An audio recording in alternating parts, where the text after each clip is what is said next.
آثارخانه هنری شهر دنور میزبان نمایشگاهی جالب است. گلیم و قالی‌های دستی ساخته مردم سرزمین‌های قفقاز و ترکیه و ایران هر یک نه کمتر از 100 سال عمر دارند و منبع غنی آموزش و تحقیقات برای هنرشناسان هستند. قدیمی ترین گلیمی که در نمایشگاه شهر دنور ایالت کلرادو دیدن ممکن است 500 سال پیش ساخته شده است. این تنها یک علامت به هم پیوند بودن فرهنگ‌های مختلف است. این را از نقاشی‌ها، رمزها و هم معلومات پی بردن ممکن است که در هر اثر خوانده می شود.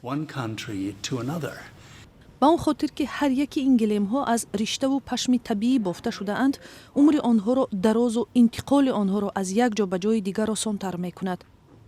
اسم این یتک ترکی است و آن را جایگاهی سیار هم می گویند.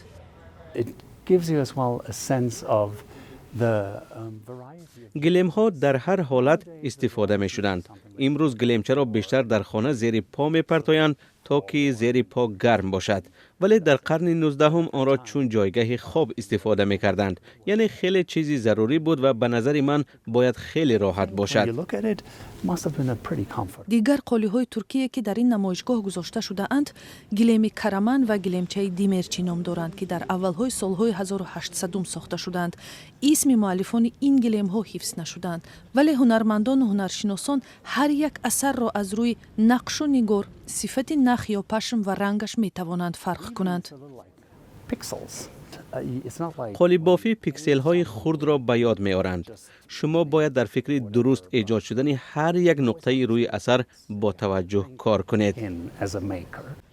در عهد صفوی های ایران سالهای 1600 شهر کرمان به مرکز تجارتی قالی های معروف تبدیل شد که در این نمایشگاه نمونه های از آنها را دیدن ممکن است.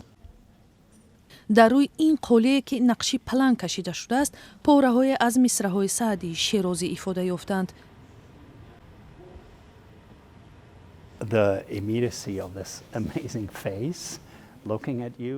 چهره فوق‌العاده آن خیلی طبیعی ایجاد شده است. در این کار چند نوع گلکاری استفاده شده واقعا یک کاری نادر است. اگر شما به این اثر نزدیکتر نگاه کنید می بینید که آن از نقطه و داغ‌های مختلف ساخته شده است و در عموم همه این نقش‌ها یک جسم را ifade می کنند.